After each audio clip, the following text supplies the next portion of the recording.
Hallelujah. सभी मसीह भाई बहनों को जय मसीह की।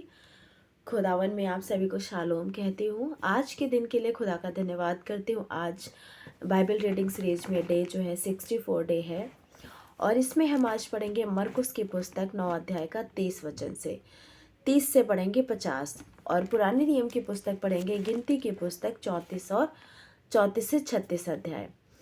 आज हम कुछ इंटरेस्टिंग चीज़ें देखेंगे कि किस प्रकार प्रभु यीशु मसीह ने अपनी मृत्यु के बारे में दूसरी बार कहा था, दूसरी बार भविष्यवाणी की थी और सबसे बड़ा कौन है और विरोधी जो विरोध में नहीं वह पक्ष में है, ठोकर का कारण बनना। इसमें परमेश्वर ने दूसरी बार जब भविष्यवाणी की उसमें क्या कहा, फिर वे वहाँ से चले और गलील में होकर जा रहे थे। वह नहीं चाहता था कि कोई जाने, क्योंकि वह अपने चेलों को उपदेश देता और उनसे कहता था, मनुष्य का पुत्र मनुष्यों के हाथ से पकड़वाया जाएगा। परमेश्वर ने उपदेश देते देते ये बातें कही। दूसरी बार परमेश्वर ने भविष्यवाणी की थी। उसके बाद सबसे बड़ा कौन, परमेश्वर का वचन यहाँ पे जब आपस में वो सारे लोग, सारे चेले जो हैं वाद विवाद कर रहे थे, आपस में तर्क वितर्क कर रहे थे, तो परमेश्वर कहते हैं, उनसे पूछते हैं कि तुम लोग ये क्या कर रहे हो। वो बोलते हैं कि सबसे बड़ा कौन है। तो परमेश्वर यहाँ पे 35 में क्या बताता है, तब उसने बैठकर 12 को बुलाया, उनसे कहा, यदि कोई बड़ा होना चाहे तो सबसे छोटा बने और सबका सेवक बने। और इन सारी चीज़ों के बारे में हमें बहुत ज़्यादा ज़रूरी जानना है कि अगर हम अपने आप को बड़ा करते हैं कि हम बड़े हैं, हम बड़े हैं, हम बड़े हैं, तो ये गलत है। क्योंकि अगर हम बड़े होने चाहते हैं तो परमेश्वर का वचन यहाँ पे क्या बता रहा है कि अगर कोई बड़ा होना चाहता है तो अपने आप को सबसे छोटा करे और सबका जो है सेवक बने। यहाँ पे प्रभु यीशु मसीह ये कहते हैं। फिर 37 में पढ़ते हैं, जो कोई मेरे नाम से ऐसे बालकों को, परमेश्वर ने एक बच्चे को बीच में खड़ा किया और कहा, इस मतलब हमारा जो हृदय, हमारा मन है एक बच्चे के समान होना चाहिए, तब प्रभु यीशु मसीह के राज्य में, हम परमेश्वर के राज्य में बड़े कहला सकते हैं। क्योंकि जो बच्चे को ग्रहण करेगा वो प्रभु यीशु मसीह को ग्रहण करेगा। जो कोई मुझे ग्रहण करता है वह मुझे नहीं वरन मेरे भेजने वाले को ग्रहण करता है। परमेश्वर का वचन ये कहता है। फिर जो विरोध में नहीं वह पक्ष में है।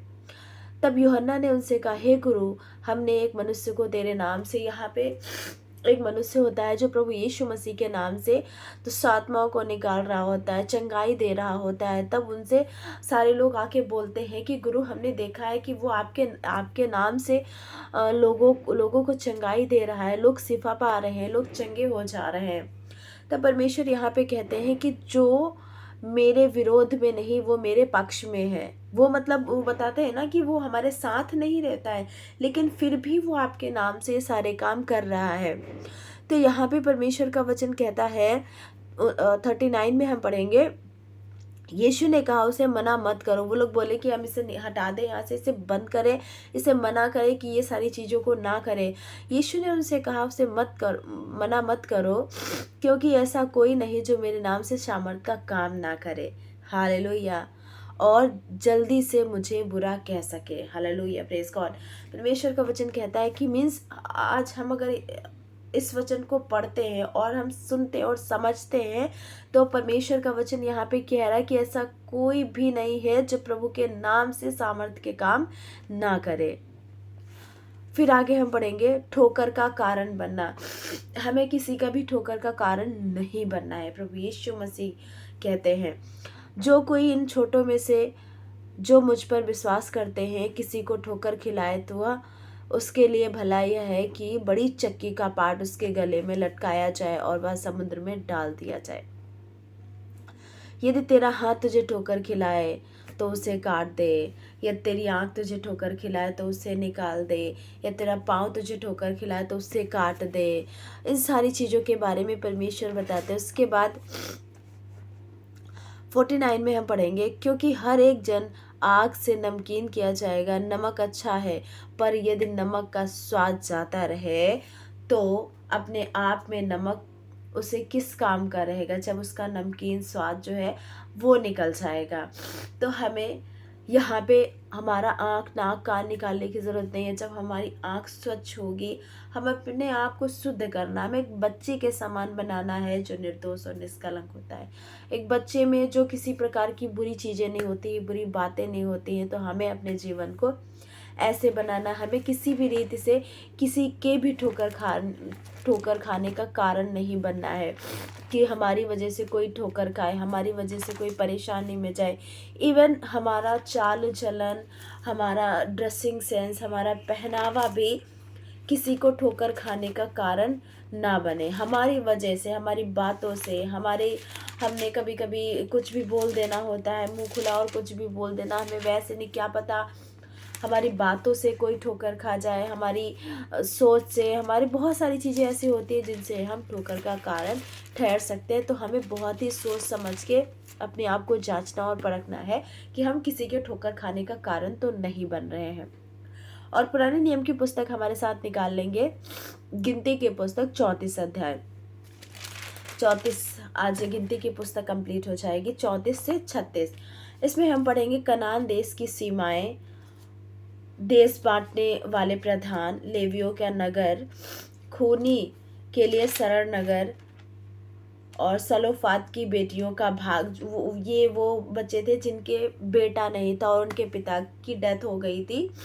फिर उन्होंने मूसा से बोला था कि अगर हमारे पास भाई नहीं है और हमारे पिताजी भी नहीं है तो हमें हमारा हिस्सा दिया जाए।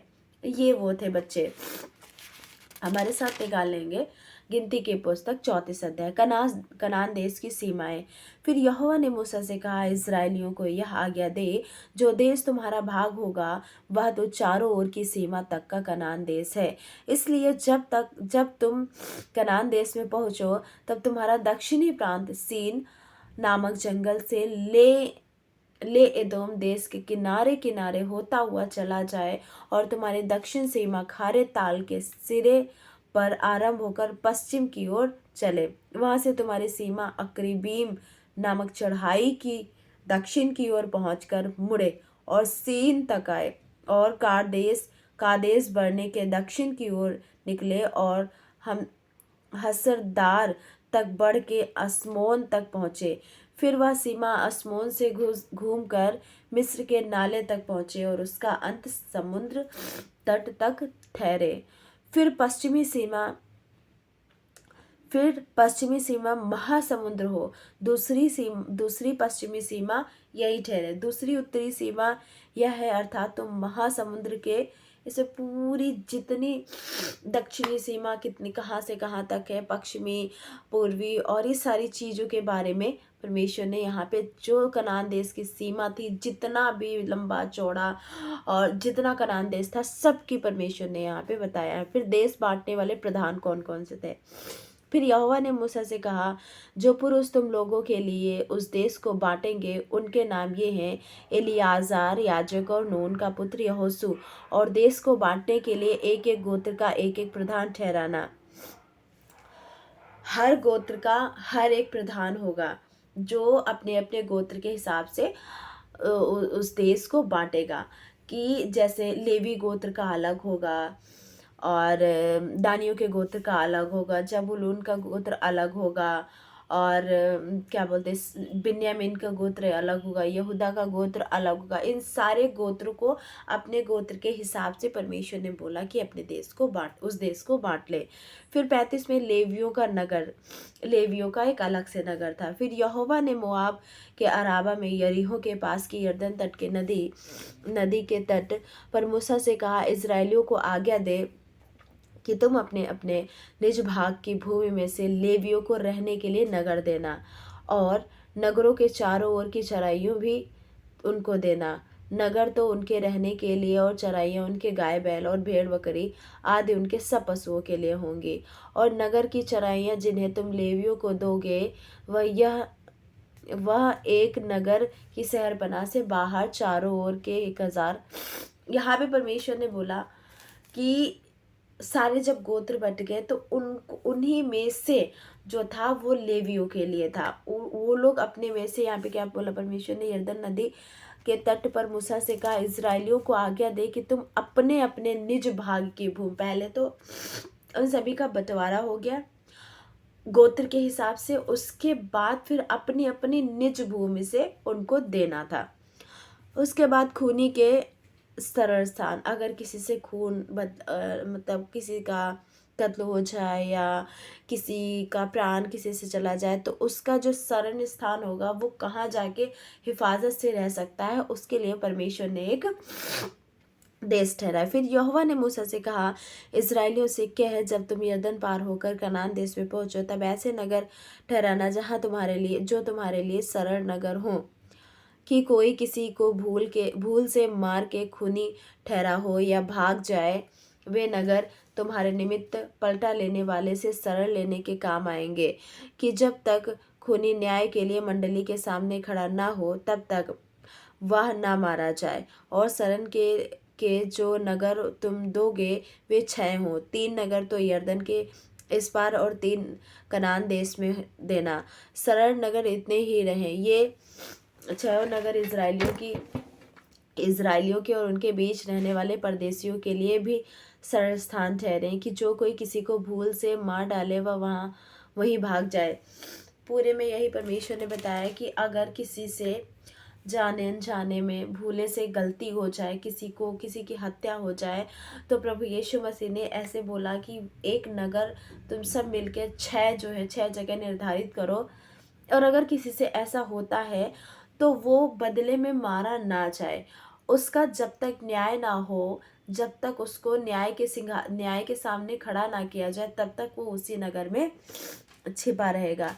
फिर 29 में पढ़ेंगे, तुम्हारी पीढ़ी पीढ़ी में तुम्हारे सब रहने के स्थानों में न्याय की यही विधि होगी। और जो कोई किसी मनुष्य को मार डाले वह साक्षियों के कहने पर मार डाला जाए, परंतु एक ही साक्षी की साक्षी से कोई ना मार डाला जाए। और जो खूनी प्राणदंड के योग्य ठहरे, उससे प्राणदंड के बदले में जुर्माना ना लेना, वह अवश्य मार डाला जाए। अगर किसी ने हत्या की है तो वो वाकई में मार डाला जाए, लेकिन साक्षी के तौर पे, मतलब उसका कोई ना कोई गवाह होना चाहिए कि हाँ ये इसने ये काम किया है। वो भी एक नहीं और होना चाहिए, एक ही साक्षी से नहीं होना चाहिए, और साक्षी होना चाहिए कि हाँ इसने ये काम किया है। सलोफाद की बेटियों का भाग। फिर यूसुफियों के कुलों में से गिलाद, जो माकीर का पुत्र और मनस्से का पोता था, उसके वंश के कुल के पितरों के घरानों के मुख्य पुरुष मूसा के समीप जाकर उन प्रधानों के सामने, जो इजराइलियों के पितरों के घरानों के मुख्य पुरुष थे, कहने लगे, यहोवा ने हमारे प्रभु को आज्ञा दी थी इजराइलियों को चिट्ठी डालकर देश बांट देने। और फिर यहोवा की यह भी आज्ञा हमारे प्रभु को मिली कि हमारे सगोत्री सलोफाद का भाग उसकी बेटियों को देना। पर यदि वे इजराइलियों के और किसी गोत्र के पुरुषों से ब्याही जाएं, तो उनका भाग हमारे पितरों के भाग से छूट जाएगा, और जिस गोत्र में वे ब्याही जाएं उसी गोत्र के भाग में मिल जाएगा। तब हमारा भाग घट जाएगा। और जब इजराइलियों की जुबली होगी, तब जिस गोत्र में वे ब्याही जाएं उसके भाग में उनका भाग पक्की रीति से मिल जाएगा, और वह हमारे पितरों के गोत्र के भाग से सदा के लिए छूट जाएगा। तब यहोवा से आज्ञा पाकर मूसा ने इजराइलियों से कहा, यूसुफियों के गोत्री ठीक कहते हैं। सलोफाद की बेटियों के विषय में यहोवा ने यह आज्ञा दी है कि जो वर उसकी दृष्टि में अच्छा लगे वह उससे ब्याही के जाए। यहाँ पे प्रभु यीशु मसीह कहते हैं, मतलब परमेश्वर यहोवा पाक कहते हैं कि वो आज्ञा मूसा को देते हैं। जिस प्रकार यूसुफियों के कुलों में जाके इन लोगों ने बात करी कि अगर वो बच्चे जो हैं, वो बच्चियाँ इन्हीं गोत्र में शादियां कर लें, तो उसी में उनका हिस्सा जो है मिल जाएगा। फिर जुबली का जब समय आएगा तो वो छुटा लेंगे अपना हिस्सा। तो उसी प्रकार इसमें परमेश्वर का वचन बताता है कि अपने हिस्से, उनका जो बच्चियां हैं उनकी जो शादी हो वो इन्हीं इजराइलियों में ही हो जाए। तो आज का वचन बस इतना ही। परमेश्वर का वचन पढ़े और सुने जाने पर बहुत आशीष हो। और आज डे 64 में हमने जो भी सीखा, परमेश्वर बहुत आशीष दे और हमें बहुत और आगे सिखाए, ताकि जो आज संसार में हो रहा है, बहुत बहुत बुरा हो रहा है, और हमें बुद्धि दे, क्योंकि वचन जो है, वचन हमारा शिक्षक है, आत्मा हमारी पवित्र आत्मा जो है हमारा शिक्षक है, वही हमें सच्ची राह दिखाता है। तो हमारे साथ बने रहिए। और परमेश्वर का वचन, अगर हमसे कोई गलती हो तो प्लीज़ मुझे कमेंट्स करके ज़रूर बताइएगा, ताकि देखो, हम अगर कोई गलती करते हैं तो हम उनसे भी सीखते हैं। कोई मनुष्य जो है वो परफेक्ट नहीं होता है, कोई भी नहीं होता है। तो चलिए, हमारे साथ आगे के चैप्टर में हम मिलेंगे, आगे की बाइबल रीडिंग में हम मिलेंगे डे 65 में, और परमेश्वर की उपस्थिति में बैठेंगे, खुदावन से बातें करेंगे। सभी को जय मसीह की। परमेश्वर आप सभी को बहुत आशीष दे।